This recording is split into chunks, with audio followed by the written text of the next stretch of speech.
अगर पुलिस चाहे तो अपराधी को पाताल से भी ढूंढ सकती है। इसका बेस्ट एग्जाम्पल सजनी मर्डर केस है। 26 साल की सजनी नाम की एक महिला की हत्या 14 फरवरी 2003 को अहमदाबाद में हो जाती है। कथित तौर पर यह हत्या घर में लूटपाट के दौरान की गई थी।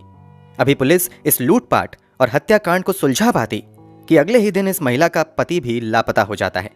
अब पुलिस इस केस को और लापता पति को ढूंढने के लिए दिन रात एक कर देती है। मामले की गंभीरता को देखते हुए गुजरात के मुख्यमंत्री रहते हुए नरेंद्र मोदी पर्सनली इस केस में इंटरेस्ट लेते हैं और केस की जांच के आदेश देते हैं। फिर पुलिस इस केस को सुलझाने के लिए 6 साल के अंदर लगभग 1 लाख कॉल डिटेल्स की जांच करती है। हजारों लोगों से पूछताछ की जाती है और पुलिस की कई टीम सालों तक एक अनजान शख्स की तलाश में लगा दी जाती है। फिर जो 15 साल की मेहनत के बाद खुलासा होता है, उसके बारे में जानकर हर कोई शॉक्ड रह जाता है। इस केस में पुलिस का काम इतना लाजवाब था कि अपराधी पुलिस से पूछने पर मजबूर हो गया था कि आप बस मुझे इतना बता दो कि आपने मुझे ढूंढा कैसे। पूरी सच्चाई जानकर आप भी हैरान रह जाएंगे। तो आखिर क्या है सजनी मर्डर केस की पूरी कहानी? चलिए जानते हैं सब कुछ डिटेल से वीडियो में। लेकिन उससे पहले जल्दी से चैनल को सब्सक्राइब कर दीजिए। दोस्तों, इस कहानी की शुरुआत होती है 14 फरवरी 2003 से। सुबह सुबह अहमदाबाद में रहने वाले ओके कृष्णन नाम के एक व्यक्ति के फोन की घंटी बजती है। ओके कृष्णन फोन उठाते हैं। दूसरी तरफ से उनके दामाद तरुण कुमार जीना राज की आवाज आती है, जो रोते हुए कह रहा था कि घर में बड़ी लूट की वारदात हुई है और लुटेरों ने इस लूटपाट के दौरान उनकी बेटी सजनी की भी हत्या कर दी है। बेटी की मौत की खबर सुनते ही ओके कृष्णन अपने कुछ रिश्तेदारों तथा पत्नी के साथ भागते हुए अपनी बेटी दामाद के घर जाते हैं। जब ये लोग वहां पहुंचते हैं तो देखते हैं कि घर का पूरा सामान बुरी तरीके से बिखरा हुआ है। सामने फ्लोर पर उनकी बेटी की लाश पड़ी हुई है, जिसके गले में दुपट्टा बंधा हुआ है। उसके बगल में ही उनका दामाद तरुण बैठे दहाड़े मारकर रो रहा है। स्थिति को देखते हुए तुरंत सजनी को पास के अस्पताल में लोग ले जाते हैं, मगर अस्पताल में उसे मृत घोषित कर दिया जाता है। अब तक इस मामले की जानकारी अहमदाबाद पुलिस को भी हो जाती है। पुलिस वाले भी भागते हुए क्राइम सीन पर आते हैं और मामले की जांच शुरू कर देते हैं। पहली नजर में ही ये लूटपाट के दौरान की गई हत्या का मामला लग रहा था। इसके बावजूद पुलिस वाले एक एक चीज की बारीकी से जांच करते हैं और घटनाक्रमों को समझने के लिए मृत महिला सजनी के पति तरुण से पूछताछ करती है। इस पूछताछ के दौरान भी तरुण दहाड़े मार मार कर रोता चिल्लाता रहता है। इस कारण पुलिस ज्यादा दबाव देकर उससे कुछ पूछताछ नहीं करती है, बल्कि शव को पोस्टमार्टम के लिए भेज दिया जाता है और आगे की कार्यवाही शुरू कर दी जाती है। तरुण जरूर दहाड़े मारकर रो रहा था, मगर क्राइम सीन पर पुलिस के साथ मौजूद खोजी कुत्ता लगातार तरुण पर ही भौंक रहा था। खोजी कुत्ते की इस हरकत से लोगों के जहन में सवाल आने लगता है कि इस लूटपाट और हत्या में कहीं तरुण का ही तो हाथ नहीं है। हालांकि तरुण की स्थिति को देखते हुए लोग तुरंत ही इस संभावना से इनकार कर देते हैं। कमाल की बात तो यह होती है कि जब तरुण को अंतिम बार हॉस्पिटल में सजनी को देखने के लिए लाया जाता है, तब भी खोजी कुत्ता उसी पर भौंकना शुरू कर देता है। यहां भी कुत्ते की हरकत को नजरअंदाज कर दिया जाता है और मामले की जांच बढ़ती रहती है। पत्नी की मृत्यु की वजह से तरुण की हालत ज्यादा खराब थी, इसलिए पुलिस उससे बहुत ज्यादा पूछताछ नहीं करती है। उसे भी अस्पताल में भर्ती करवाया जाता है। मगर यह क्या, घटना के अगले ही दिन यानी 15 फरवरी 2003 को अचानक से तरुण लापता हो जाता है। पुलिस हर संभव तरुण का पता लगाने की कोशिश करती है, मगर तरुण का कहीं भी अता पता नहीं चलता है। अब लोगों को खोजी कुत्ते के भौंकने का मतलब समझ में आने लगता है। लोग समझ जाते हैं कि सजनी की हत्या में जरूर तरुण का कोई हाथ था। अब पुलिस की कई टीम तरुण को खोजने में लगा दी जाती है, मगर तरुण का कोई अता पता नहीं चलता है। इसके बाद सजनी के माता पिता अपने दामाद तरुण पर ही अपनी बेटी सजनी की हत्या का मामला दर्ज करवा देते हैं। एफआईआर दर्ज होने के बावजूद पुलिस तरुण को खोजने में नाकाम रहती है। 2004 में सजनी के ससुराल पक्ष के कुछ लोगों का लाई डिटेक्टर टेस्ट भी किया जाता है, मगर पुलिस को बहुत ज्यादा कामयाबी नहीं मिलती है। सजनी की हत्या 2003 में हुई थी और अब आ चुका था साल 2006। जब पुलिस वाले सजनी के कातिलों को ढूंढने में नाकाम रहते हैं, तो अब सजनी के पिता इंसाफ मांगने गुजरात के तत्कालीन मुख्यमंत्री नरेंद्र मोदी के पास जाते हैं। पहले कई कोशिशों में तो ये नरेंद्र मोदी से मिलने में नाकाम रहते हैं, मगर किस्मत से इन्हें नरेंद्र मोदी से मिलने का मौका मिल जाता है। पूरी कहानी सुनने के बाद नरेंद्र मोदी गुजरात के आला पुलिस अधिकारियों को बुलाते हैं और सजनी मर्डर केस की फाइल खोलकर फिर से जांच करने का आदेश देते हैं।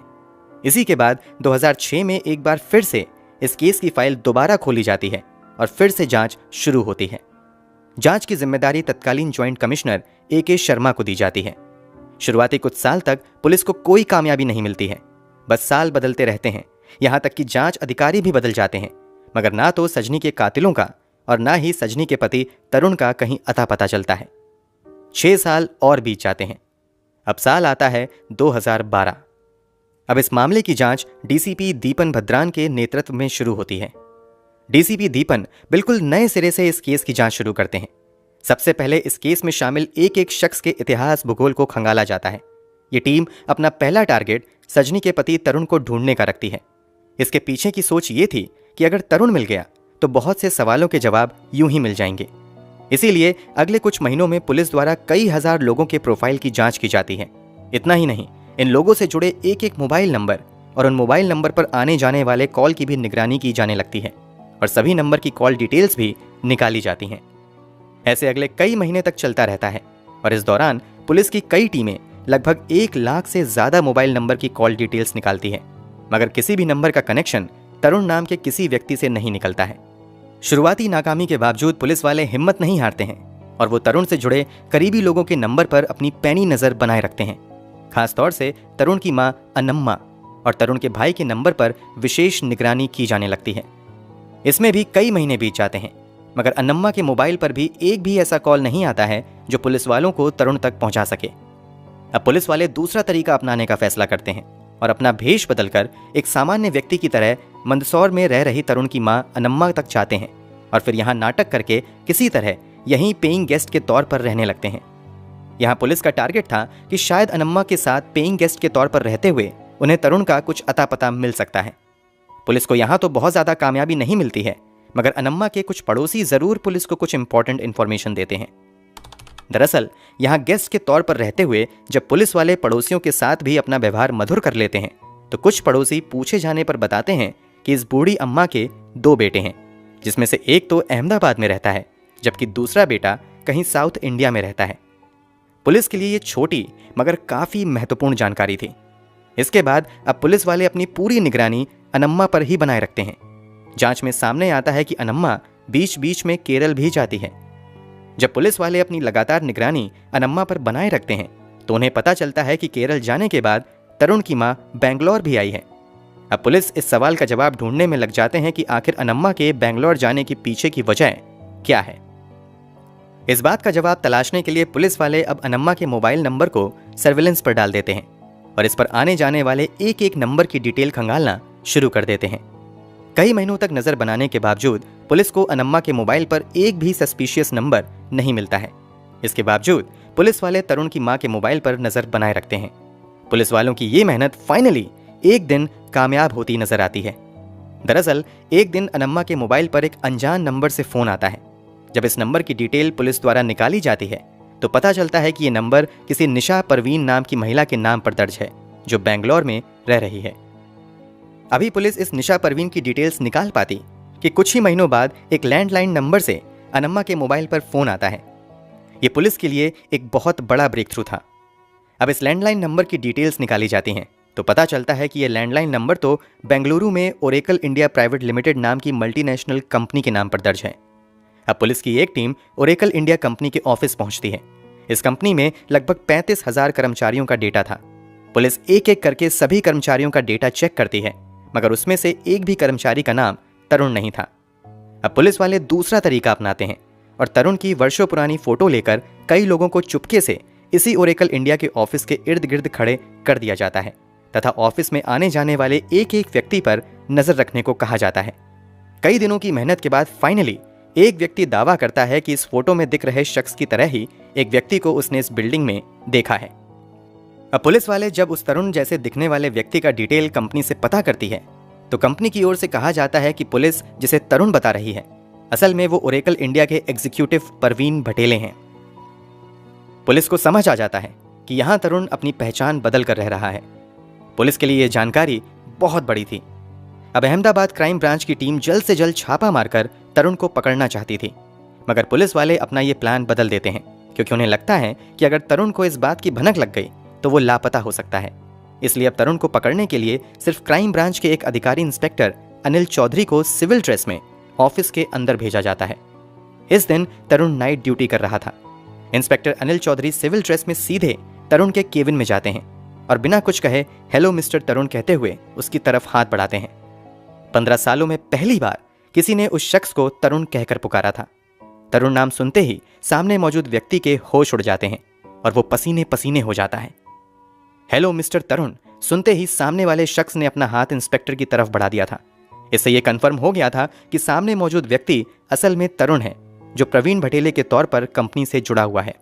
तरुण की पहचान होते ही इंस्पेक्टर अनिल तुरंत नीचे मौजूद अपनी टीम को खबर करते हैं और तुरंत वो तरुण से कहते हैं कि अब तुम्हारा खेल खत्म हो चुका है, चुपचाप मेरे साथ चलो। तरुण समझ चुका था कि 15 साल तक जिस पहचान को उसने छुपाए रखा, पुलिस ने उसका पता कर ही लिया। इसलिए वो भी बिना किसी विरोध के पुलिस के साथ चलने लगता है।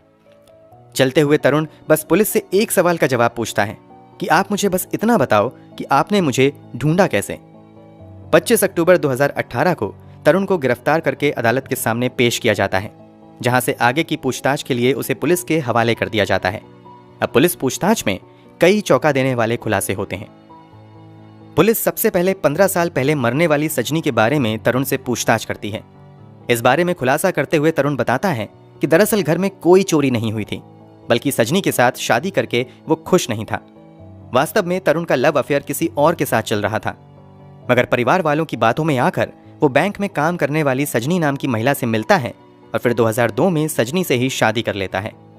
बहुत जल्द वो इस शादी से ऊब जाता है और फिर वैलेंटाइन डे के मौके पर अपनी गर्लफ्रेंड से वादा करता है कि वो उसे एक बहुत बड़ा गिफ्ट देने वाला है। इसी के बाद वो भोपाल में स्थित अपने हीरा पन्ना अपार्टमेंट में आता है तथा अपनी पत्नी की दुपट्टे से गला दबाकर हत्या कर देता है। इसके बाद वो घर का सारा सामान इधर उधर बिखेर देता है और फिर घर में लूट का नाटक करता है। पहले तो पुलिस का खोजी कुत्ता तरुण पर शक जताता है। उसके बाद पूछताछ और शुरुआती जांच में शक की सुई तरुण की तरफ ही घूमने लगती है। इस कारण मौके का फायदा उठाकर अगले दिन तरुण वहां से भाग जाता है। यहां से भागने के बाद वो अपनी गर्लफ्रेंड के पास जाता है और उससे कहता है कि मैंने अपनी पत्नी की हत्या कर दी है और अब मैं तुमसे शादी करूंगा। इतना सुनते ही गर्लफ्रेंड धक्का देकर तरुण को वहां से ये कहते हुए निकाल देती है कि मैं किसी हत्यारे से शादी नहीं कर सकती। तरुण के खुलासे के मुताबिक इसके बाद वो भोपाल में रह रहे अपने एक दोस्त प्रवीण भटेले के पास जाता है। प्रवीण भटेले कॉलेज के दिनों में तरुण का जूनियर हुआ करता था। यहाँ आकर तरुण प्रवीण को बताता है कि उसे बिजनेस में बहुत ज्यादा नुकसान हो गया है। अब उसके पास ना घर है, ना पैसा है और ना ही कोई जॉब है, इसलिए उसे कोई काम दिलाएं। तरुण की हालत देखते हुए प्रवीण उसे अपनी ही एक कोचिंग संस्थान में बतौर इंग्लिश टीचर रख लेता है। यही काम करते हुए तरुण के दिमाग में शैतानी आइडिया आता है और वो धीरे धीरे प्रवीण से काफी नजदीकी बनाता है और फिर उसका पर्सनल कंप्यूटर भी यूज करना शुरू कर देता है। इस दौरान वो चुपके से प्रवीण के सभी डॉक्यूमेंट्स और कॉलेज का सर्टिफिकेट स्कैन कर लेता है। तरुण उन डॉक्यूमेंट में प्रवीण की जगह अपनी फोटो लगाकर खुद ही प्रवीण भटेले के तौर पर जीने लगता है। इन्हीं फर्जी कागजों का इस्तेमाल करते हुए तरुण प्रवीण भटेले के नाम पर वो पासपोर्ट समेत दूसरे सरकारी डॉक्यूमेंट्स भी बनवा लेता है। कुछ समय तक वो इधर उधर समय बिताता है और फिर 2012 में बेंगलुरु चला जाता है, जहां वो प्रवीण के डॉक्यूमेंट के दम पर ओरेकल इंडिया प्राइवेट लिमिटेड में एक अच्छी नौकरी हासिल कर लेता है। इस नौकरी के बदले कंपनी से उसे 22 लाख रुपए का सालाना पैकेज भी मिलता है। वो कंपनी की ओर से 3 बार अमेरिका के दौरे पर भी जाता है। कमाल की बात तो ये थी कि वो ये दौरा और जॉब सब कुछ फर्जी दस्तावेज के दम पर कर रहा था, मगर कभी भी पकड़ा नहीं गया। 2012 में ही प्रवीण की मुलाकात निशा नाम की एक लड़की से होती है। कुछ ही दिनों की मुलाकात के बाद प्रवीण निशा को बताता है कि एक एक्सीडेंट में उसके माता पिता की मौत हो गई थी। तरुण की बनी बनाई कहानी सुनकर निशा तरुण के प्यार में पड़ जाती है और फिर दोनों शादी कर लेते हैं और बेंगलोर में ही एक लग्जरी अपार्टमेंट में रहने लगते हैं। शादी के बाद जब कभी तरुण के माता पिता बेंगलोर आते थे तो तरुण निशा से कहता था कि ये उनके चाचा और चाची हैं। समय के साथ तरुण और निशा 2 बच्चों के माता पिता भी बनते हैं। इन सभी खुलासे के बाद तरुण को गिरफ्तार करके जेल भेज दिया जाता है। फिलहाल वो जेल में ही है। इस मामले में तरुण की पत्नी निशा से भी पूछताछ की जाती है तो निशा बताती हैं कि वो तो इस शख्स को केवल प्रवीण भटेले के तौर पर जानती हैं। फिलहाल केस की बात करें तो कभी लाखों की नौकरी करने वाला तरुण जेल की हवा खा रहा है। अपनी गिरफ्तारी के बाद से ही लगातार वो अलग अलग ग्राउंड पर बेल की अपील करता रहता है, मगर उसे किसी भी अदालत द्वारा बेल नहीं दी गई है और फिलहाल वो जेल में ही है। जब अहमदाबाद पुलिस ने इस केस को सॉल्व किया था तो देश में जमकर अहमदाबाद पुलिस की प्रशंसा हुई थी। दोस्तों, पुलिस इन्वेस्टिगेशन के बारे में आप क्या कहना चाहेंगे?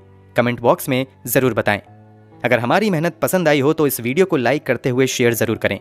अगर आपने अब तक चैनल को सब्सक्राइब नहीं किया है तो जल्दी से चैनल को भी जरूर सब्सक्राइब करें। क्राइम की दुनिया से जुड़ी ऐसी ही दिल दहला देने वाली कहानियों के लिए हमारे साथ लगातार जुड़े रहें। धन्यवाद।